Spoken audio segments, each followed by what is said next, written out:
சிறுகடிக்க ஆசை சரியில்ல. அடுத்த வர எபிசோட்ல முத்துவும் மீனாவும் வீட்டுக்கு வந்து அண்ணாமலை கிட்ட எங்களால எதுவும் பண்ண முடியலப்பா. நாங்களும் எங்களால முடிஞ்ச அளவுக்கு எல்லா இடத்துலயும் போராடி பார்த்துட்டோம். கடைசி வரைக்கும் அந்த ஃபைனான்ஷியரு எங்கள பார்க்கவும் இல்ல.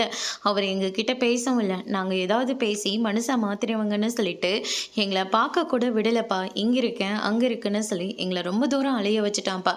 வேற வழி இல்லன்னு சொல்லிட்டு லாயர் கிட்ட போனா, லாயர் இருந்துட்டு கோர்ட்டு தீர்ப்பு 10 நாளைக்கு அப்புறமா தான் வரும்.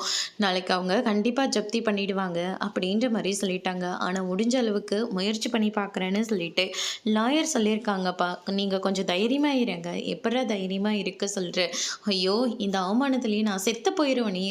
இந்த வீட்டில் இருந்து ஒரு செங்கலாவது வெளியே போச்சுன்னா என் உசுறு போன மாதிரி இருக்கும் அப்படின்னு சொல்லிட்டு அம்மால வந்து சொல்லிடுறாங்க. அப்பா, நீங்கள் எதுக்காகவும் கவலைப்படாதீங்க. நீங்கள் உடஞ்சி போயிட்டா நாங்கள் எல்லாம் என்ன ஆகும் அப்படின்னு சொல்லிட்டு முத்து மீனாவும் ரொம்பவே பதறி போகிறாங்க. அதோட இன்னைக்கான ப்ரோமோ முடிச்சிருக்காங்க. இனி சிறகடிக்க ஆசை சரியில்லை. அடுத்தடுத்து என்னெல்லாம் நடக்க போகுதுன்றதை வெயிட் பண்ணி பார்க்கலாம். தேங்க்யூ.